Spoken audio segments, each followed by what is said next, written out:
Hello guys, welcome back to my channel. Kumbh Mela విశ్వంలో జరిగే అతిపెద్ద మహోత్సవం. కుంభమేళాలో పవిత్ర స్నానం చేయడం వల్ల అందరికీ పాపాలు తొలగిపోయి మోక్షం లభిస్తుందని పురాణాలు చెబుతున్నాయి.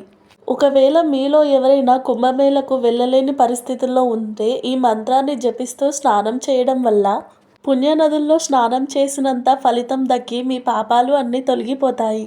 అసలు కుంభమేళా అంటే ఏమిటి? కుంభమేళను ఏ విధంగా నిర్వహిస్తారు? దాని వెనుక ఉన్న చరిత్రను మనం పూర్తిగా తెలుసుకుందాం. ఎక్కడా కూడా స్కిప్ చేయకుండా చివరి వరకు చూసి మన ఛానల్ని సబ్స్క్రైబ్ చేసుకోండి. దేవతలు మరియు రాక్షసులు అమృతం కోసం క్షీర సముద్రాన్ని మదిస్తారు. అప్పుడు పాల సముద్రం నుంచి అమృత కుంభం ఏర్పడుతుంది. ఆ అమృతం కోసం దేవతలు రాక్షసులు పెద్ద ఎత్తున యుద్ధం చేసుకుంటారు. ఆ యుద్ధం కారణంగా అమృత కుంభంలోని 4 అమృత బిందువులు భూమిపైన ఈ 4 ప్రదేశంలో పడ్డాయని చరిత్ర చెబుతుంది. ఆ 4 ప్రదేశాలే ప్రయాగ్రాజ్, హరిద్వార్, నాసిక్, ఉజ్జయిని. మామూలుగా కుంభమేళను 3 భాగాలుగా విభజించి జరుపుకుంటారు. అర్ధ కుంభమేళను ప్రతి 6 సంవత్సరాలకు ఒకసారి హరిద్వార్, ప్రయాగ్రాజ్లో జరుగుతుంది. పూర్ణ కుంభమేళా ప్రతి 12 సంవత్సరాలకు ప్రయాగ్రాజ్, హరిద్వార్, ఉజ్జయిని, నాసిక్లో జరుపుతారు. ఇలాంటి పూర్ణ కుంభమేళాలు 12 పూర్తి అయిన తర్వాత 144 సంవత్సరాలకు మహాకుంభమేళా వస్తుంది. అయితే కుంభమేళా ఏ ప్రదేశంలో జరగాలి అనేది మాత్రం సూర్యుడు, బృహస్పతి గ్రహాల ఆధారంగా నిర్ణయిస్తారు. సూర్యుడు, బృహస్పతి సింహరాశిలో ఉన్నప్పుడు కుంభమేళాను నాసిక్లోని త్రయంబకేశ్వర్లో నిర్వహిస్తారు. మేషరాశిలో ఉన్నప్పుడు కుంభమేళాను హరిద్వారులో నిర్వహిస్తారు. బృహస్పతి, సూర్యుడు వృశ్చిక రాశిలో ఉన్నప్పుడు ఉజ్జయినిలో కుంభమేళను నిర్వహిస్తారు. మహాకుంభమేళాలో పుణ్యస్నానాలు ఆచరించే రోజులు ఇవే: మకర సంక్రాంతి, మౌని అమావాస్య, వసంత పంచమి, మాఘ పౌర్ణమి, మహాశివరాత్రి. పుణ్యస్నానాలు చేయవచ్చు. ఈ సంవత్సరంలో ప్రత్యేకత ఏంటంటే మహాకుంభమేళా, శివరాత్రి 2 కలిసి ఉండడం. ఫిబ్రవరి 26వ తేదీ రోజు మహాశివరాత్రి. ఈ రోజు మహాకుంభమేళాలో పుణ్యస్నానాలు చేయడం వల్ల మీ పాపాలు అన్నీ పోయి ముక్తి లభిస్తుంది. ఈ మహాకుంభమేళాలో మొదటి రోజుల్లో నాగసాధువులు, సాధకులు మొదటగా షాహీ స్నానం చేస్తారు. దీనినే రాజస్నానం అని కూడా అంటారు. ఆ తర్వాత అక్కడికి వచ్చిన భక్తులు పుణ్యస్నానాలను ఆచరిస్తారు.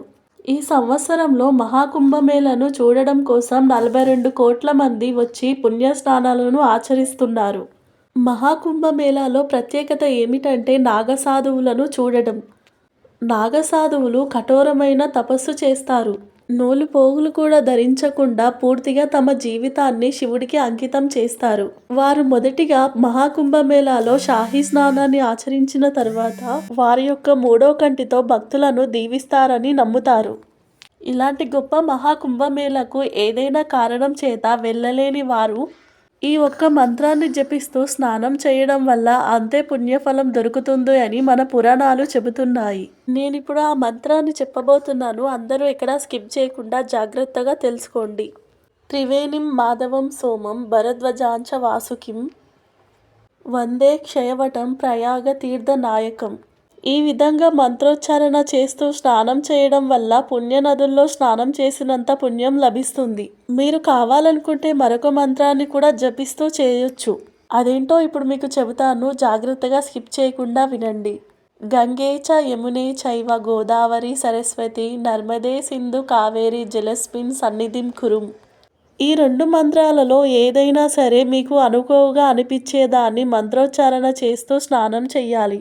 ఏదైనా గుడిలోనైనా సరే, ఇంటి వద్దనైనా సరే ఈ విధంగా మంత్రోచ్చారణ చేస్తూ స్నానం చేయడం వల్ల మహాకుంభమేళాలోని త్రివేణి సంగమంలో స్నానం చేసినంత పుణ్యఫలం లభిస్తుందని మన చరిత్ర చెబుతుంది.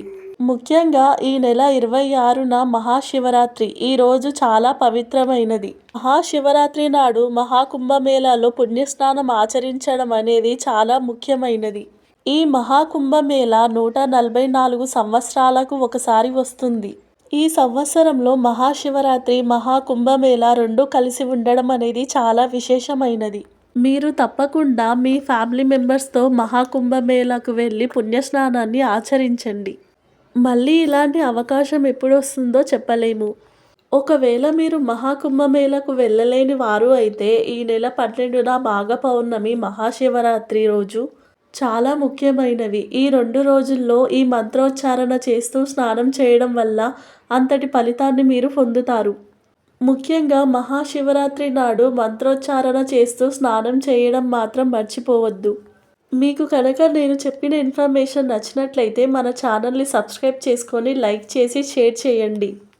మీరు లైక్ చేసి షేర్ చేయడం వల్ల మరికొద్ది మందికి ఈ ఇన్ఫర్మేషన్ తెలిసే అవకాశం ఉంది. Thank you for watching.